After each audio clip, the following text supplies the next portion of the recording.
Current. So గత BRS పాలనలో కరెంటుకైతే డోకా లేదు. 24 గంటలు రెప్పపాట్లు కూడా కరెంటు పోలేదని చెప్పేసి అయితే అందరికి తెలిసిన విషయమే. దాంట్లో కొంత లోపాలు ఉన్నాయి.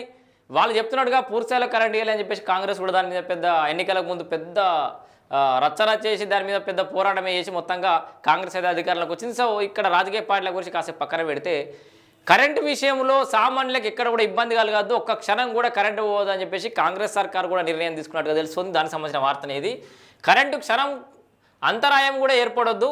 సో అవసరమైన విద్యుత్ అందించేందుకు సర్కార్ రెడీగా ఉందని చెప్పేసి అయితే రాష్ట్ర ముఖ్యమంత్రి విద్యుత్ అధికారులతోటి ఉప ముఖ్యమంత్రి విద్యుత్ అధికారులతో అయితే సమీక్ష నిర్వహించినట్టు కనబడుతోంది. సో వినియోగదారులందరికీ 1912 నెంబర్ చేరాలి.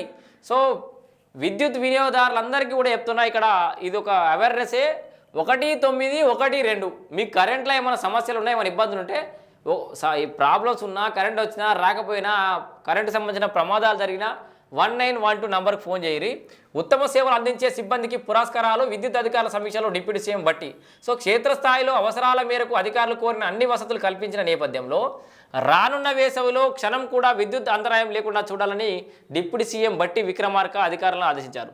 డిమాండ్ మేరకు కరెంటు అందుబాటులోకి తెచ్చేందుకు రాష్ట్ర ప్రభుత్వం సిద్ధంగా ఉందని వెల్లడించారు. మంగళవారం ఆయన సచివాలయంలో టీజీఎస్పీడీసీఎల్ పరిధిలోని విద్యుత్ అధికారులతో వేసవిలో విద్యుత్ సరఫరా ప్రణాళికపై సమీక్ష నిర్వహించారు.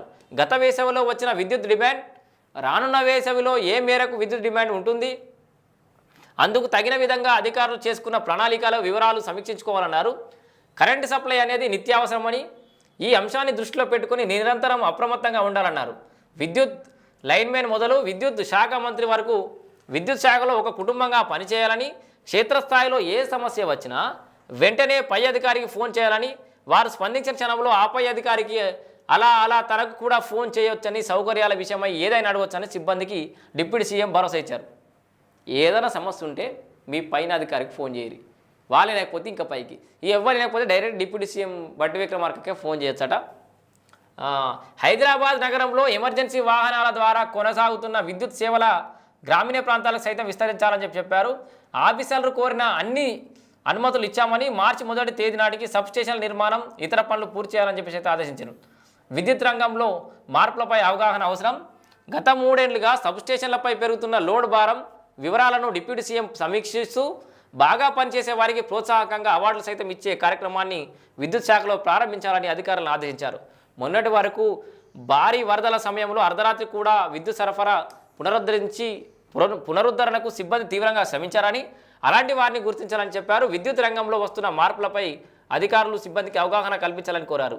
విద్యుత్ సమస్యల పరిష్కారానికి ఏర్పాటు చేసిన డయల్ 1912 నంబర్. సో చెప్తున్నా కదా, మళ్ళీ గుర్తు చేస్తున్నా, డయల్ 1912 విద్యుత్ సంబంధించిన ఎలాంటి సమస్యలు ఉన్నాయో, మీరు ఏదైనా ఆపద వస్తే రోడ్ పంట 108కి ఎట్లయితే వేస్తారో 108కి అట్లనే 1912 నంబర్కి ఫోన్ చేస్తే కరెంటు సమస్యలు తీరుతాయి.